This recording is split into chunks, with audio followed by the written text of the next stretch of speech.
Hi, and welcome to today's webinar. Before we get started, I want to make a few brief announcements. We know that many of you are listening in from far away and can't attend local events or programs. That's why we provide this free webinar series. We do host multiple webinars per month, so please visit our website to view the current schedule. Simply visit our website at www.johnson-center.org and click on the webinars link on the right-hand side. New webinars and events are often added, so if you're not on our email list, I encourage you to visit our website and click on the Join Our Email List link that appears on the homepage. To get instant news, events, and updates from the Johnson Center, follow us on Facebook, Instagram, and Twitter, as we often announce grant and scholarship opportunities, research opportunities, special events, and presentations there. And be sure to check out our YouTube channel at youtube.com/The Johnson Center. There you'll find a library of several of our past presentations. We do have many exciting programs coming up this summer, including our social skills group and sibling camp, with grants and scholarships available for these programs, as well as for diagnostic services and counseling. We will also host a series of free workshops, including one on ADHD. Check out our Facebook page or website blog for more information. And be sure to follow our colleagues at the Autism Research Institute as they host their own webinar initiative, and they share some great resources on their website and social media pages. If you'd like a certificate of attendance after today's webinar, look for a follow-up email in your mailbox 1 hour after the webinar concludes, or look for the link on our YouTube channel in the webinar description. It will contain instructions on how to get your certificate. If you have questions during the live webinar, you may type them in your GoToWebinar control panel. If you're watching a recording of this webinar, you may email questions to the presenter at info@johnson-center.org. Today's webinar was prepared by Dr. Claire Schutte and Amanda Tami and is presented by Dr. Schutte. Dr. Schutte is the staff psychologist here at the Johnson Center, where her clinical work focuses on diagnostics and assessments, and she is also an active member of our research team. Please welcome Dr. Schutte.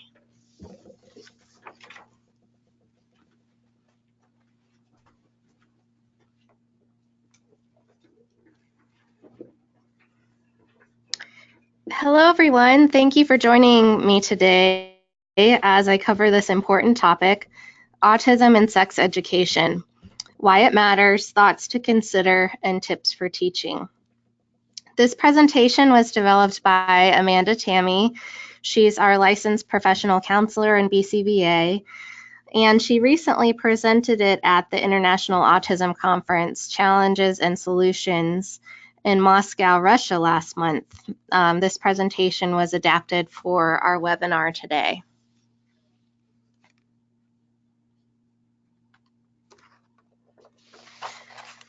Before we get started, a quick disclaimer. There may be some cultural differences around sexuality, and there may be things that I describe today that are different or don't apply to your culture or beliefs.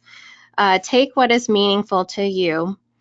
This talk does include some explicit language and may not be appropriate for all audiences. Here's an overview of what we're going to be covering today. Sex education and autism is a very broad topic. I could really spend a full hour talking about specific related areas. For the purpose of today's webinar, I'll be covering broadly the importance of sex education for individuals with autism. Topics to include special considerations and teaching tips and strategies. Many of you might have more case-specific situations or questions. Hopefully this presentation and the resources available will provide the guidance that you need. If additional clinical recommendations are needed, consult with a behavior specialist or a licensed counselor or psychologist who's familiar with working with individuals on the autism spectrum. To start off today, I'm going to be defining sexuality. What is sexuality? According to the World Health Organization, sexuality is a basic need of humans. It's part of and inherent in us being human. You can't be human and not experience sexuality. Sexuality, however, is not equal to sexual intercourse. Rather, sexuality is a bodily and mental aspect of ourselves that influences our thoughts, feelings, behaviors, and mental and physical health. When I talk about sex education today, I'm not talking about teaching individuals how to prevent pregnancy or sexually transmitted infections. I'm not talking about teaching individuals how to have intercourse. Sure, those might be part of sex education, but it's really more than that. It's how we perceive our bodies and ourselves as people. Why do people with autism need sex education?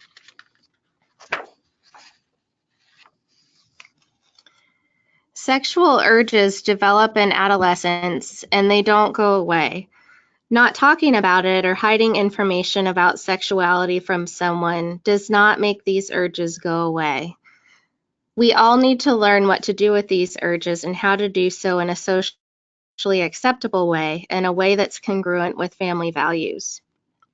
So knowledge and education about sex is really essential for sexual health, for which all humans, no matter what their abilities, have a basic human right and dignity. Everyone has the right to learn all they can to enable them to be sexually healthy. According to the World Health Organization, sexual health is a state of physical, mental, and social well-being in relation to sexuality. It requires a positive and respectful approach to sexuality and sexual relationships, as well as the possibility of having pleasurable and safe sexual experiences that are free of coercion, discrimination, and violence. Really, without educating people about sex, people cannot make healthy and informed decisions about their bodies, about their relationships, and about their values.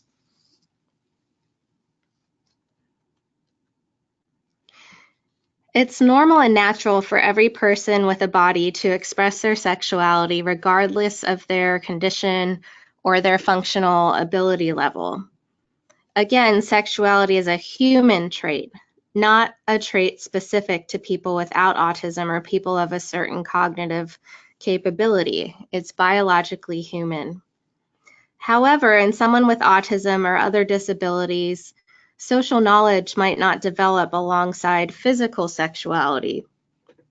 The person with autism is developing the same bodily features and urges as a neurotypical person, but often without the social knowledge to really know what to do with those sexual characteristics or feelings.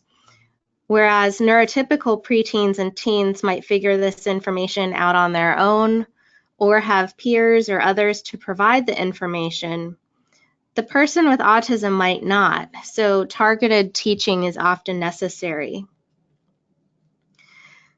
In addition, while social challenges like forming and maintaining relationships are common in people with autism, these social difficulties don't necessarily indicate a lack of desire for social and emotional relationships.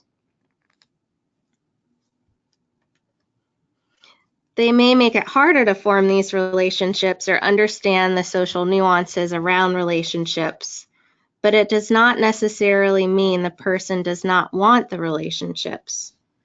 For example, someone with autism might struggle to understand the differences between a girlfriend who you might hold hands, kiss, and share very personal information, or a friend who is a girl who you might call your girlfriend, but with whom you would not engage in such intimate and deeply personal behaviors.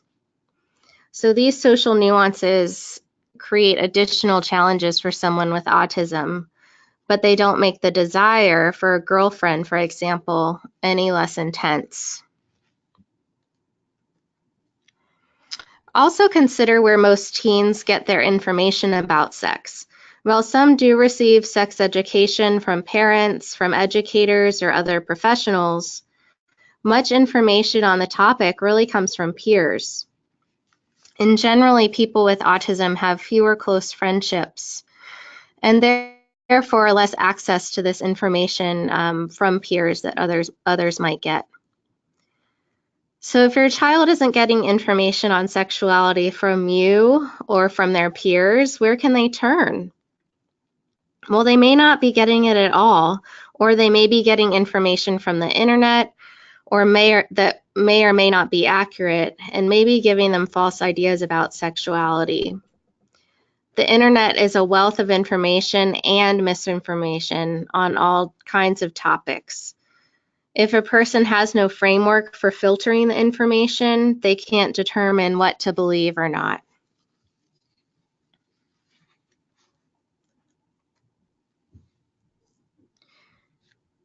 Sex education is also important for people with autism because what someone doesn't know can hurt them. People who don't receive appropriate sex education are at greater risk for sexual abuse and exploitation. The risk of sexual abuse for people with disabilities is 7 times higher than those without, and that's probably actually an undercount. Individuals with disabilities often don't have the language or the support to share that they were victimized. And they also don't have the education to know what sexual behavior is appropriate or when, so they may not report the sexual abuse or exploitation. Oftentimes, well-meaning caretakers might try to protect individuals with disabilities by keeping sexual information away from them. And some believe that if a person doesn't know about it, they won't engage in the sexual behavior. But we know that this is not the case, as the physiological characteristics and urges of sexuality develop anyway. So instead of trying to protect the person, we should think of the person as someone who can protect themselves given the proper support and education. And this is why sex education is so important.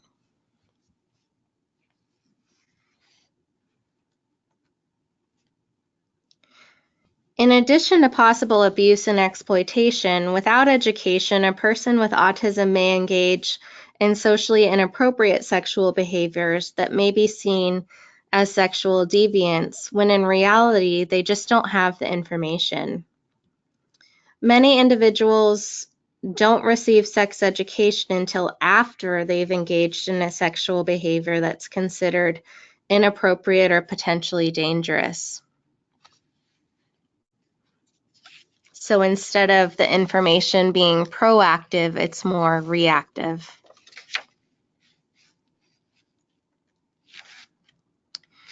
Your approach to talking about sexual health determines your child's view of it.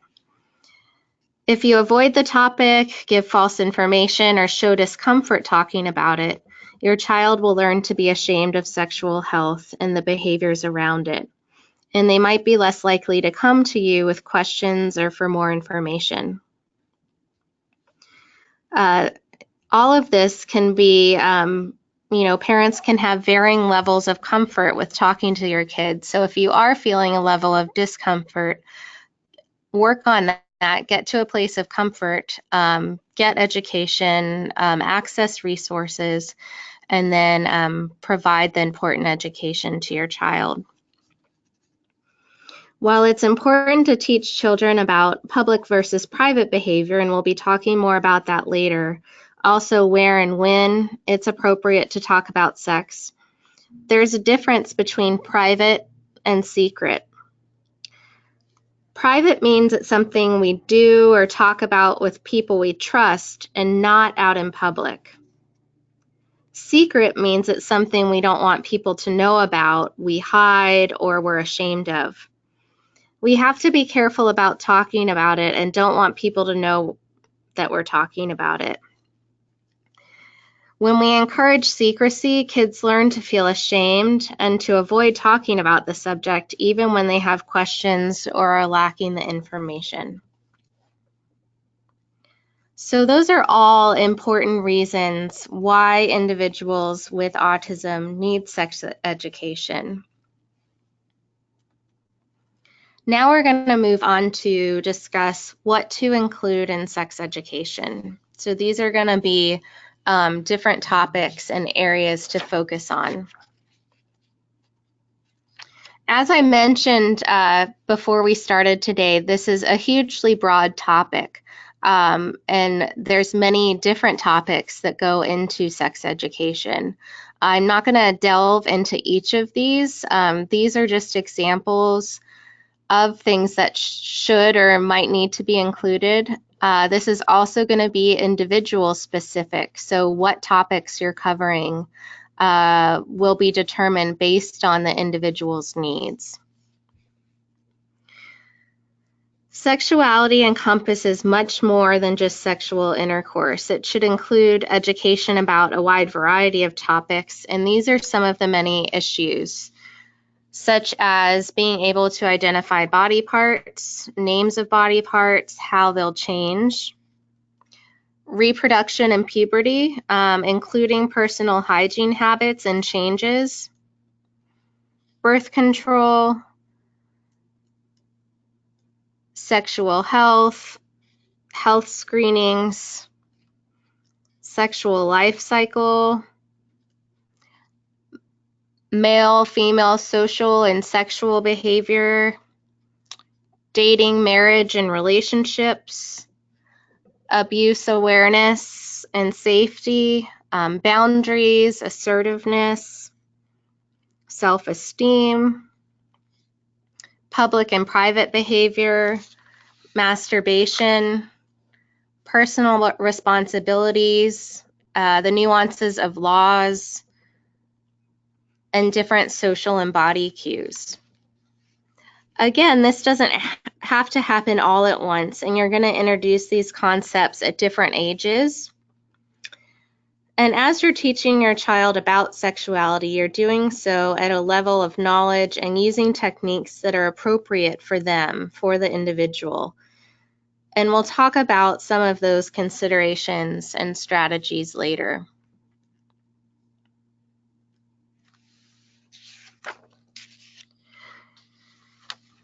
So seeing all of those topics, you might have felt a little overwhelmed as I was describing all of the things you should teach your kids related to sex.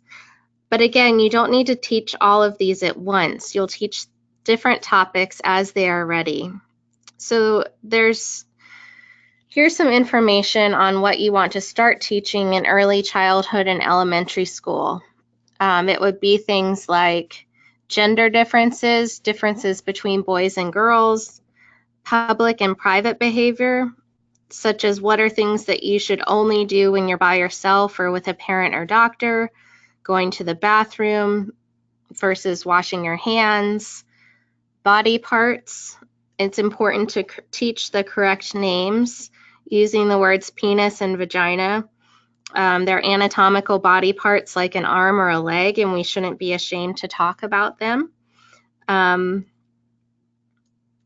And you also want to make sure there's no confusion. For example, if they had to describe something that happened to them, that they be able to use the accurate body words for them.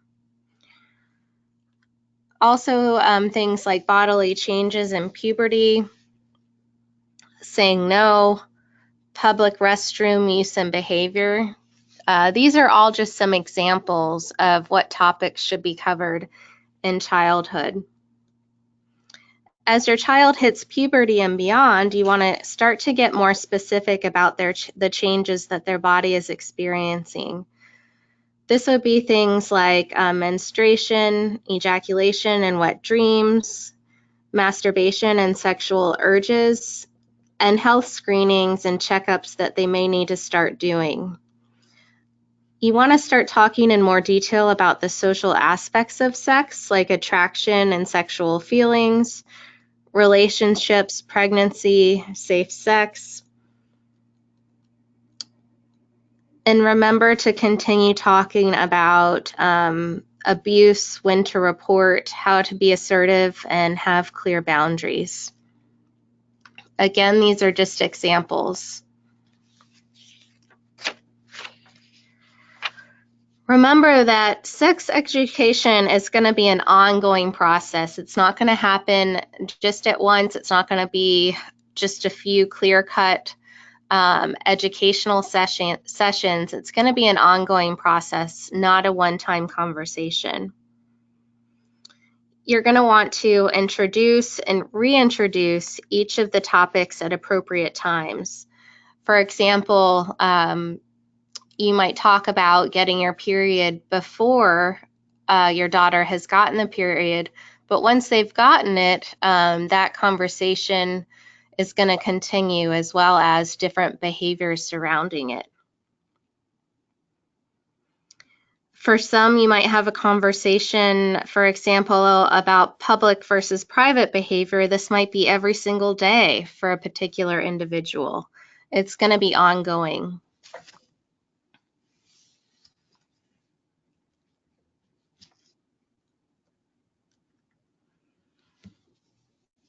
And as you're considering what and how to tell your child with autism about sex education, think about personally meaningful experiences rather than teaching the skills because they're normal.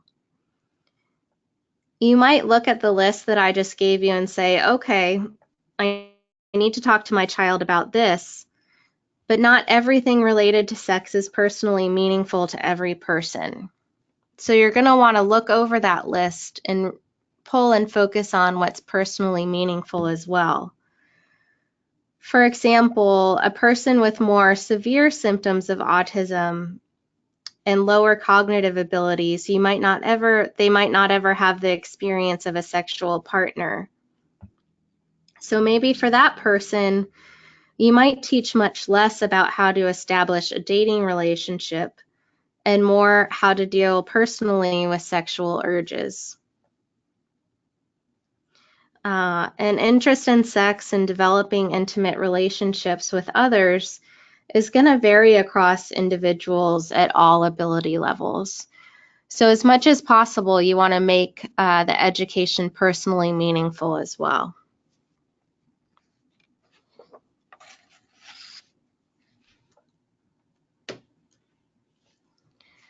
So we've done a quick overview of the importance of sex education and what to include. Now we're going to move on to special considerations for people with ASD.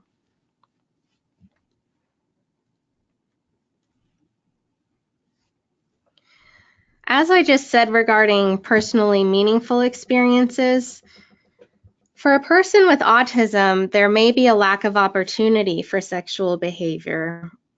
This is certainly not true for all people with autism, but for someone whose autism symptoms are very severe, and if there are cognitive or intellectual differences impacting their functioning as well, the opportunity for sexual encounters with a partner may not only be limited by their social abilities, but may also be in a gray area of whether or not the person has the capacity to give consent.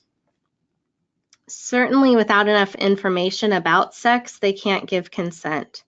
But given that information, do they have the cognitive ability to give consent? We've talked about how sexual behavior is a natural part of being human, and that's true for all people and all abilities. So if someone does not have the opportunity for sexual behavior with a partner, self-stimulation is their only sexual outlet. And masturbation is that self-stimulation, so it's essential that we teach people with autism about masturbation in an accepting way. They need to be taught appropriate outlets and appropriate places. And they also need to be taught the hygiene around it. And we're going to talk later about how to teach these things. When someone masturbates or self-stimulates in inappropriate places or in inappropriate ways, it's often the result of social and emotional immaturity and a lack of understanding about the social rules about sex, not social deviance. So it's important to teach them how to do so appropriately. And we'll talk more about tips for teaching here in a moment. Also, because of developmental delays and differences, someone with autism might be more similar to a child than to a same-age peer in their cognitive and emotional levels of maturity. But as the individual gets older, especially for males, the types of behaviors that we see as acceptable towards children changes. This includes both sexual behavior and non-sexual behavior. If this is the case for your child, you need to address it by teaching them what behaviors are appropriate and giving them replacement behaviors for those that aren't appropriate. For an example to illustrate this is an adult male might prefer to watch children's cartoons during their leisure time. Developmentally, he might be at the cognitive level of a child, so cartoons are developmentally appropriate for his cognitive and emotional functioning. However, physiologically, his body and sexually, he's much older. And what if he is self-stimulating to those cartoons? It's what's available, so it makes sense, but it's still socially inappropriate. So you might teach him that he should be alone in his room with appropriate adult material if desired. So you're teaching an appropriate replacement behavior. This can apply to behavior that's not sexual as well. For example, a teenage male with autism who, again, likes the company of children might like to go to the mall and watch kids play in the play area. He doesn't engage with them as he knows he's too old to go into the kids' play area, but he does like to sit near it and watch it. His intentions are innocent, but to bystanders who might not know that he has autism, staring at children might seem like a dangerous or inappropriate behavior. So again, you have to teach these concepts and provide appropriate replacement behaviors that are clear-cut so the individual knows where to get their needs met and how to do so in a socially appropriate way.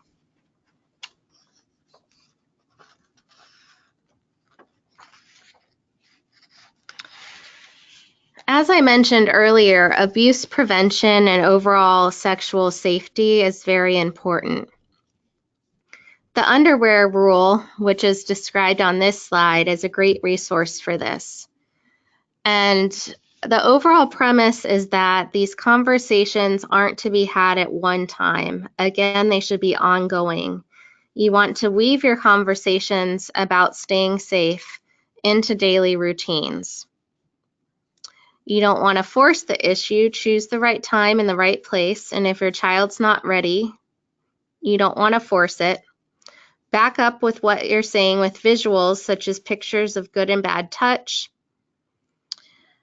Talking to your kids to protect them from abuse and exploitation should include topics such as privacy awareness, the ability to say no, personal and bodily rights, and options for healthy sexuality and self-confidence. So up here you can see they have this mnemonic PANTS.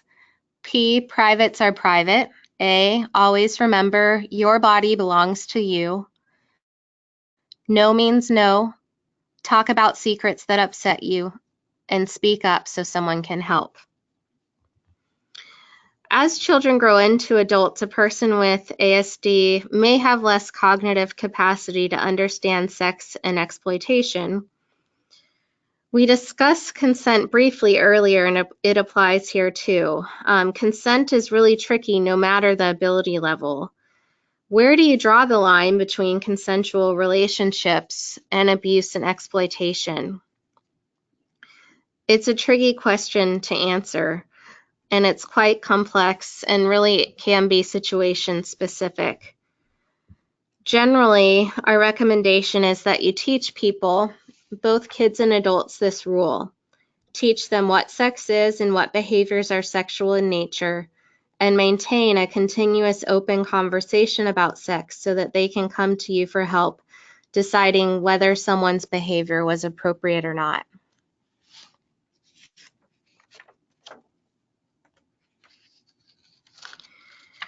Individuals with autism need all of this information provided in an explicit, very specific way with a wide range of examples. Many concepts regarding sexuality are more abstract, and this can be even more difficult for the individual with autism. For example, adjusting yourself in public might not be seen by a student as touching himself, but it can be seen as socially inappropriate. The individual may need more time to process and to understand the information. It's best if parents and the school collaborate rather than allowing the school to provide all of the information. If a child asks questions, for example, at school at the wrong time, just say, "That's a great question. Let's talk about it when we get home." It's important to keep in mind the language that you're using. As much as possible, be literal and concrete. Don't beat around the bush. Some of the innuendo we use for sexual terms are metaphoric, which might not make sense to someone with autism. For example, the term blowjob is often referred to as oral sex. If you use that term with a very literal child with autism, that's not going to mean anything to them and they're not going to know what you're talking about. So it's not the term you'll want to use when discussing it. But some of the innuendo is socially normal. You may want to teach your child what those metaphoric terms mean and how to use them so that they can understand when they hear them in social contexts. And again, remember that all of this is going to be specific to your individual child. For some kids, it might not be really important that they learn the metaphoric language, but for others, they might need to learn how to understand it.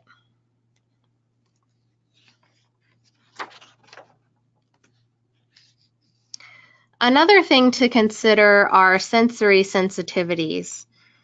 Consider how different sensitivities might affect the individual's intimacy and their sexual behavior, as well as sexual health in general. For example, avoiding touch, disliking light or heavy pressure, over or under awareness of hygiene issues, being sensitive to the smells of other people.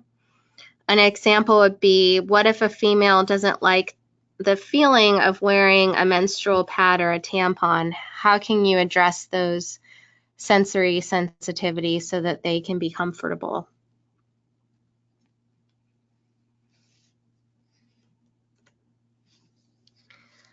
Public versus private behavior is a very important consideration. Here's a visual aid that helps identify public versus private behavior and provides pictures of what's okay for private versus public behavior. This should include anything involving touching, exposing private parts, but it should also include less obvious things that most people just figure out, like which rooms are public versus private, who a safe person is to talk to, knocking before entering a bedroom or other private spaces, that a closed door means do not enter, where it's okay to talk about private parts or things related to them. And again, state exactly those things that are related to them. Be as explicit and concrete as possible.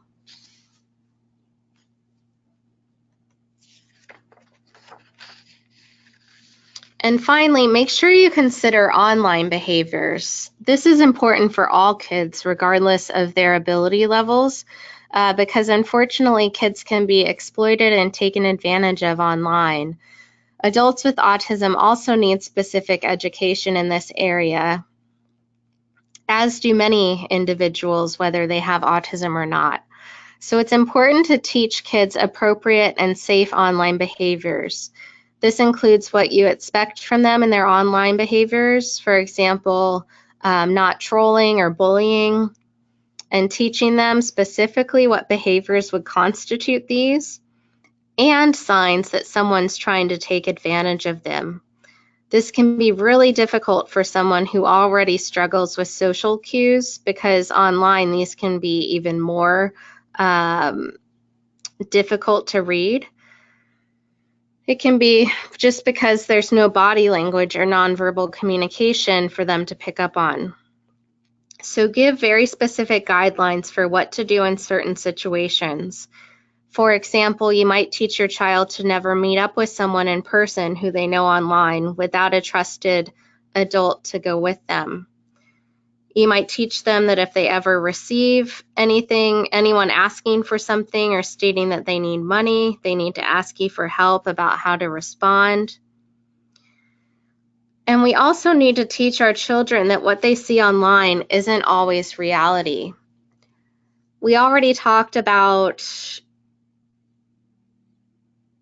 how bodies in the media are not realistic, but sex online is often not realistic.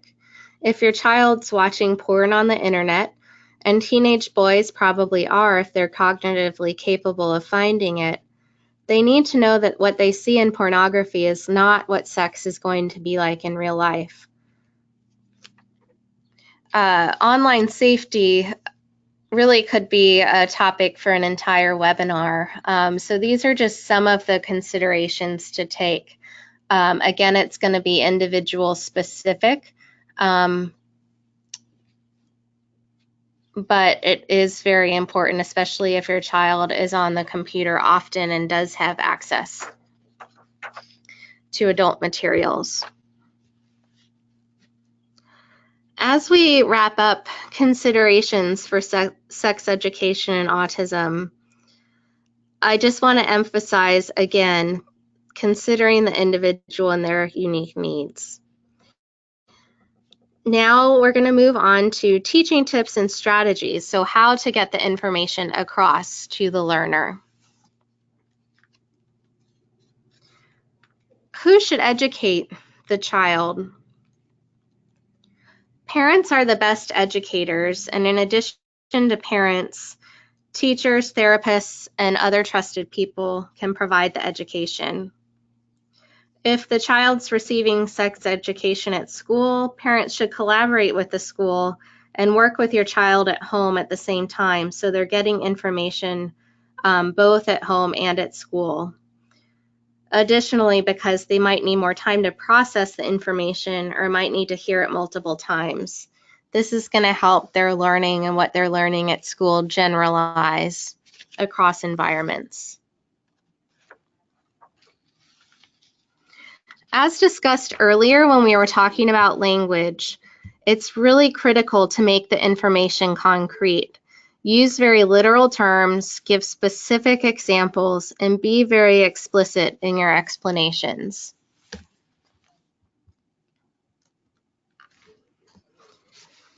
Make specific plans and break down the plans into smaller steps.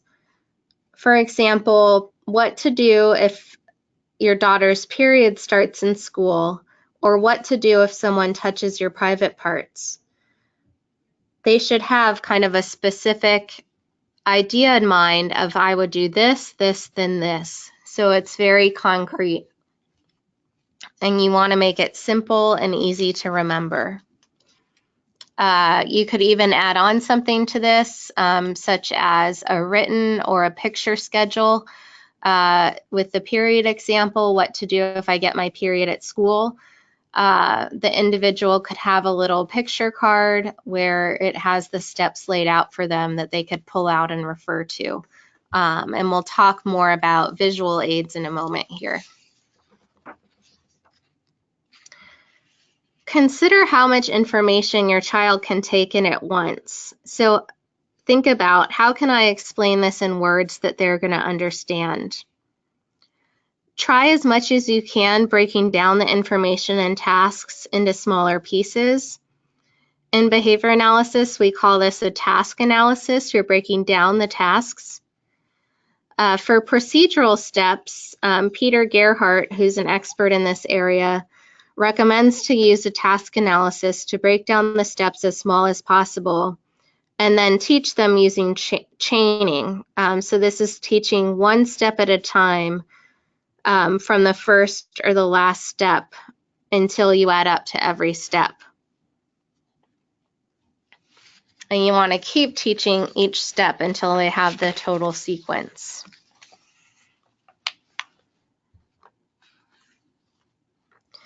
Make the information visual. Individuals with autism are often visual learners, and talking about it isn't enough for them to understand and apply the information.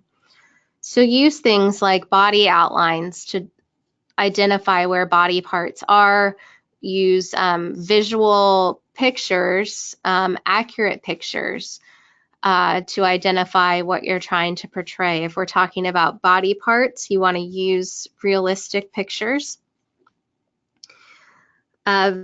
Visual schedules are very helpful. This would be like the example, what to do if I get my period at school. You could have visual pictures of the individual steps.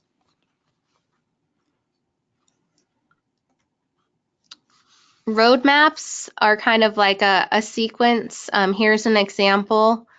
This is about meeting up with someone. So a girl and a boy meet. A girl and a boy start to say hi to one another. Girl and boy keep talking as friends. Those are kind of, it's a map of the steps towards dating. So this is an example of how you would make the abstract concept of going on a date into something more explicit and visual. Also, demonstration is helpful. So imitating or demonstrating the steps in a task.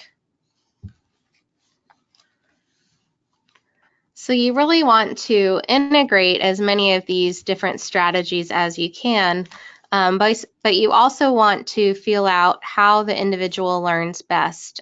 This is going to be gathered from just their learning history in general. So are they a very visual learner? Do they learn best through modeling of a behavior? Do they need the oral instructions alongside with the visual instructions?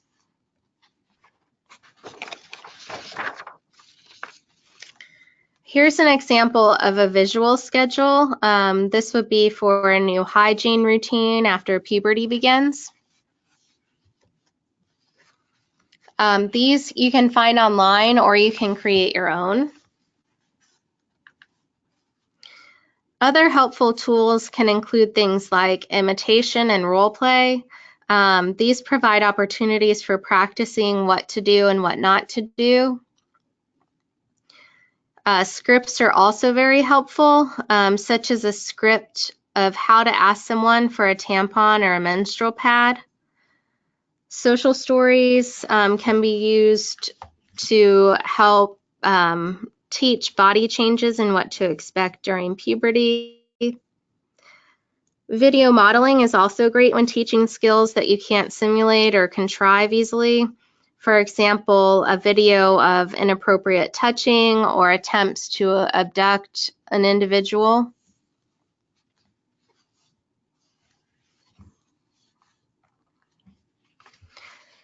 And again, you want to make sure that you're providing lots of repetition. The individual is going to learn best if you repeat what you're teaching and have them repeat back to you as well so that they're demonstrating what they've heard. It's also important that you're generalizing what you're teaching whenever possible. As I mentioned earlier, if the child's getting sex education in school, you want to make sure that you're applying what they're learning at home as well, and across environments to make sure that that knowledge is generalizing.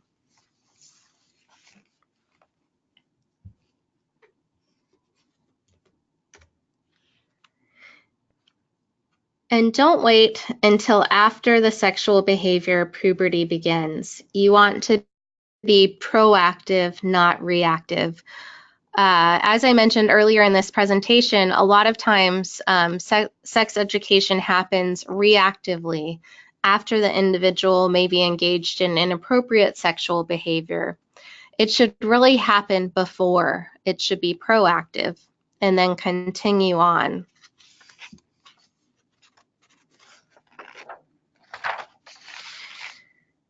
And a few other tips for teaching. You want to teach as much as possible in real life settings. Teach the practical implications, not just the skills or information. So public versus private, also touching themselves in private, but also looking at porn in private, not on public computers or waiting rooms, for example. Use the individual's interests. Try to make the teaching fun and engaging. Be calm, supportive, serious, and open. The more open that you are and the more approachable you are about the sex education, the more comfortable the individual is going to feel coming to you with questions or concerns in the future.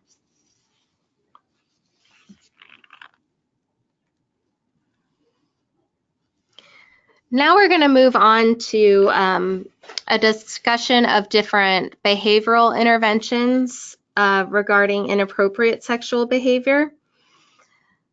This quote here is, sex education is our opportunity to teach a replacement behavior. With a replacement behavior, behavior change is only short term. So you always want to teach a replacement or a functional behavior or skill when we're talking about decreasing any inappropriate behaviors. That's how the learning's going to take place. So I'm going to wrap up our presentation today with just a brief overview of behavioral interventions for inappropriate sexual behavior and what that looks like. Again, if you are dealing with some case-specific challenging behaviors that are sexual in nature, this will give you some idea of using behavioral interventions to decrease those. However, I would encourage you to get consultation from a behavioral specialist who can help you more specifically work on these. When an individual engages in inappropriate sexual behaviors, behavioral interventions can be applied to decrease those behaviors and to replace them with appropriate or more functional behaviors. So first, you want to look at the antecedents, or what comes before the behavior. Some different antecedent strategies are to limit the trigger or the environment of the stimulus. This is things that might trigger or elicit the behavior. Another strategy is to reduce unstructured or unengaged time.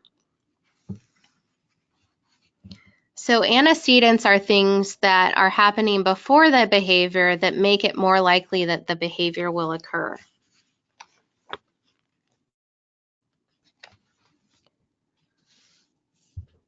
The next step would be using intervention strategies for the inappropriate sexual behaviors. These might be things such as interrupting the behavior, blocking it, or redirecting. Redirecting the individual to appropriate sexual engagement, such as taking them to their bedroom or having them engage in an incompatible behavior, would be more specific interventions.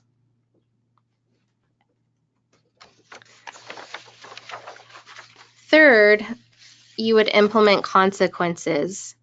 You want to try as much as possible to use logical and natural consequences, and you want to reinforce appropriate behaviors and provide schedule breaks for private time.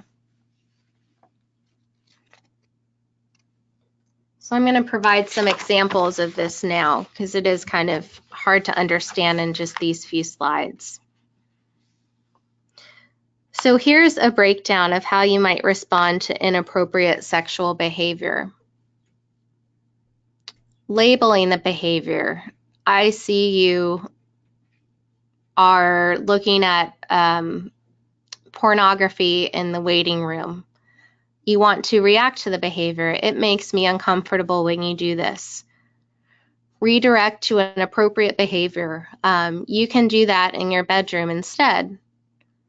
State the natural or logical consequences of the behavior. If you continue to do this, then you won't be welcome back here again. And state that the behavior is not permitted. You cannot look at pornography in the waiting room, for example.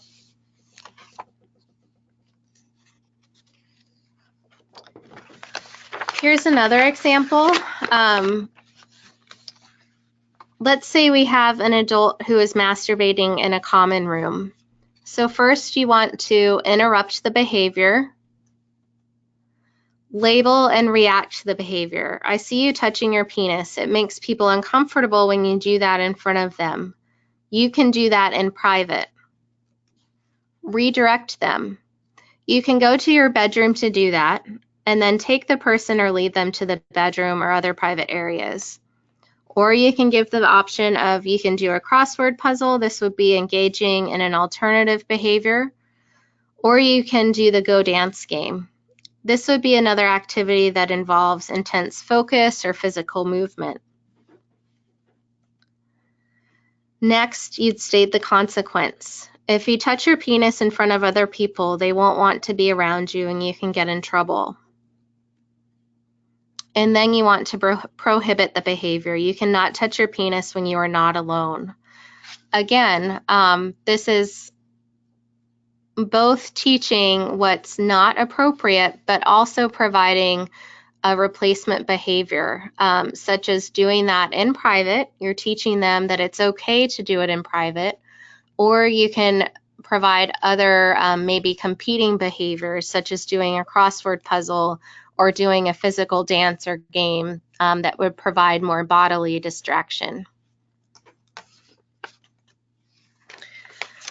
So I'm going to wrap up here by providing some resources, and then it looks like we'll have time for maybe just one or two questions here. But I wanted to make sure that you have a chance to look over these resources. So here's a few websites. Autism.org has a great overview of what to teach and tips for teaching sex education. The Center for Autism and Related Disabilities at University of South Florida has some materials on sexuality in students with autism. Peter Gerhardt is really an expert in this area and has some great information available. There's a presentation through the McCartan School that's available online called Sexuality and Sexuality Instruction with Learners with Autism Spectrum Disorders. There's also some very helpful books out there. Here's a few that we've listed. I'm not going to go over these, but I'll just hold it up here for a minute. And remember that this presentation will be available on our YouTube channel, so you'll be able to refer back to these resources. Again, I encourage all of you who are struggling in this area and are wondering where to get started to look through these resources, maybe go back to specific portions of our presentation today once it's available on the YouTube channel.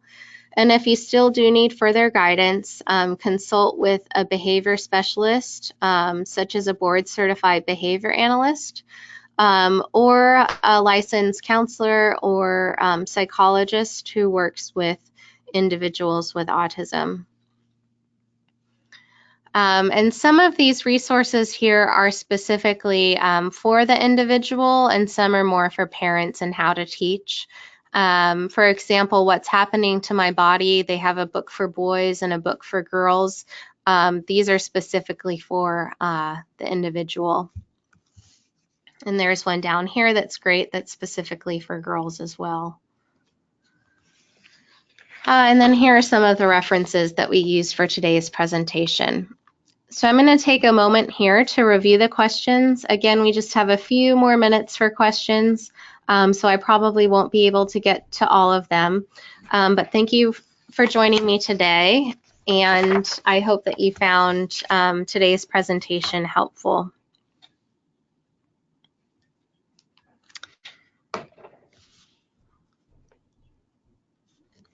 Okay, here's a question. How do I know what age to begin these discussions? Let's see if I can show you. I'm going to go back several slides, but I did have a slide in here that shows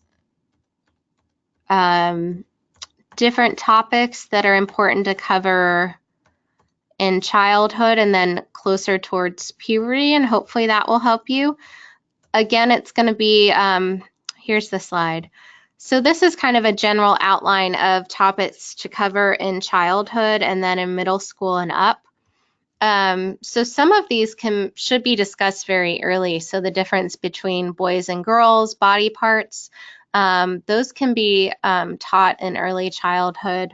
Things like public and private behavior. Introduction to menstrual care is going to happen a little bit later before puberty, though. Again, you want to be proactive, not reactive. And some of this is also going to be individual specific, depending on kind of the cognitive abilities of the individual and what topics are going to be personally meaningful. But I hope that this slide here can help you in terms of what topics should be covered when.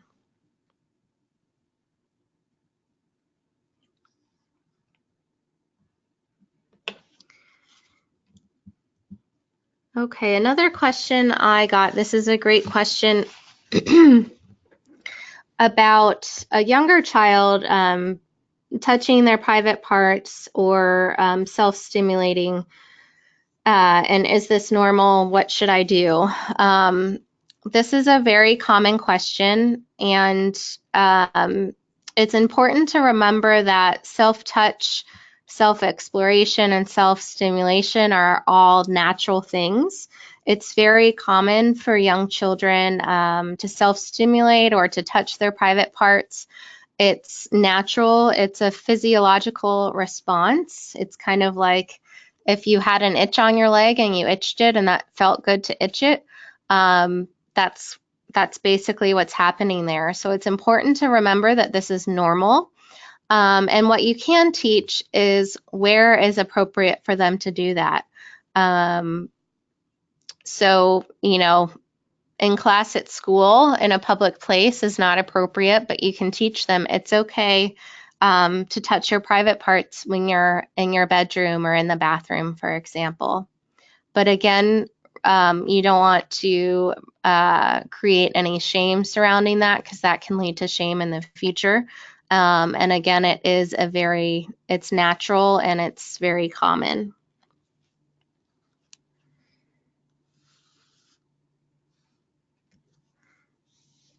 And here's another question. My third grader keeps asking, how did the baby get in there? This mother is pregnant. How do they answer? That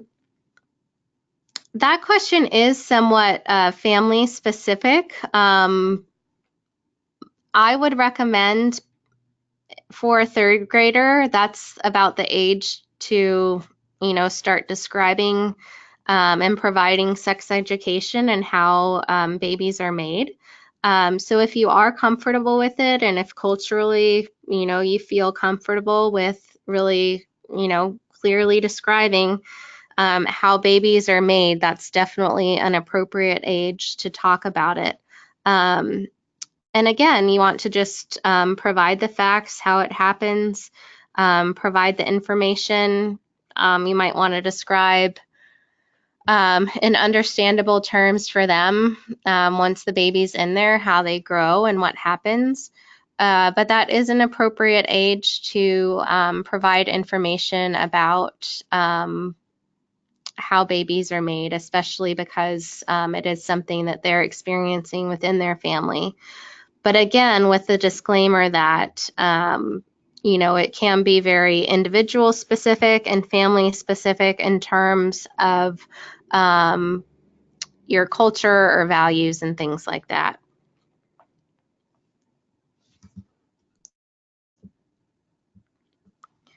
Okay, it looks like we are, it's time for us to wrap up today. I just wanted to put us on our last slide here so that you can see our contact information. But again, I hope that you found today's presentation useful. I hope that we've provided you with lots of considerations, tips, and here's our contact information here. Make sure to follow us on Facebook and Twitter, and see our YouTube channel. We have tons of great topics on there that you can view for free, and we'll be posting this presentation up there shortly so that you can go back and refer to it if needed. Again, thank you for your time.